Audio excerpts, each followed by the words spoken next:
So, ito na po guys yung puto natin. So, hindi lang kami nagkikikain dito kina Corazon. Okay, yung di ba yung hupya kanina, hupya at saka yung Spanish bread. So, ito naman yung puto niya. Okay, please follow her. Her name is Corazon. Tumbahang Pe. Corazon Tumbahang Pe po. Pa-follow po sa YouTube na din, SL Nepal. Maraming salamat po. Okay, ito yung ebidensya guys, ang sarap talaga ng puto niya. Maiiyak ka. Kasi akala ko yung puto niya guys, sweet. Tapos ba't parang maalat? Yung pala, talagang itlog maalat. O, iba talaga pag mahilig sa itlog kasi pag, parang na-feel ko kaagad itlog to eh. Ang itlog talaga eh. Ayan, mga itlog yan. Ayan. O diba, kasi sa amin white lighorn yan eh. Pero ito hindi white. Ang sarap nito. Maraming salamat talaga. Okay, so ito na yun. Ayan, o diba. Bili na kayo mga suki. So, hindi naman ako nakakahiya guys. Ako kain lang ng kain lamon ng lamon. Tapos yung isa, gumagawa ng puto.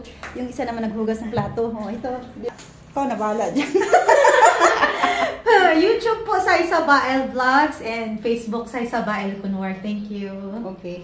So, party crushers. Okay. Actually, yung hinihintay namin, kakain lang kami ng sinigang. Tapos, mayroon pang humba.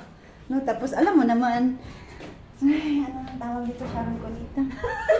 Balutin mo ako ng iyong pagmamahal. Itong humba na to guys, Diyos ko, sasabihin ko sa mother-in-law ko na ito ay chicken.